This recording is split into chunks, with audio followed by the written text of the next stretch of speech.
20 ዓመት ያለፋቸው አብዛኞቹ ሴቶች የማዕፀን እጢ ማውጣት ይጀምራሉ።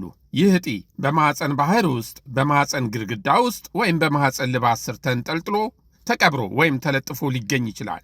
ሲታይ የድንች መልክ አለው። አብዛኞቹ ሴቶች ይህ የማዕፀን ጡንቻ ድድራት ቢኖርባቸውም ምልክት የሚያሳዩት ግን ከመቶዎቹ 4ቱ ብቻ ናቸው። ለዚህ ድድራት መፈጠር ዋነኛው ምክንያት የማዕፀን ጡንቻ ህዋሳት ለጽንሰ አጽና ርዕሰ ቅመም የሚሰጡት ያልተገባ ምላሽ ነው። ይህ እንዲከሰት የሚያደርጉ አጋላጭ ምክንያቶች ደግሞ አሉ።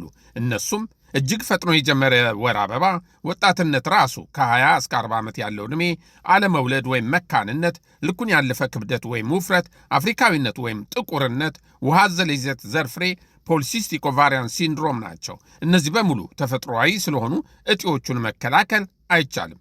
ድድራቱ ችግር ካስከተለ ምልክቶቹ የወር አበባ መብዛትና መዛባት፣ የከፋ የወር አበባ ስቃይ፣ ከእምብርት በታች በዳሌ ውስጥ የሚሰማ የመጫን የመግፋትና የመክበድ ስሜት፣ መጠኑ እየገዘፈ ከሄደ ደግሞ ሆድ የመሙላት የማበጥ ብሎም ሆድ ድርቀት ማስከተል ናቸው። የሽንት ቧንቧዎችን ከተጫነ ደግሞ ቶሎ ቶሎ መሽናት ወይም የሽንት መውረጃውን መዝጋት ሊያመጣ ይችላል። አንዳንድ ሴቶችን ደግሞ መካን ያደርጋቸዋል። ዋናው የመመርመሪያ መንገድ አልትራሳውንድ ወይም የድምፀ ተስተጋቦት መሳሪያ ነው።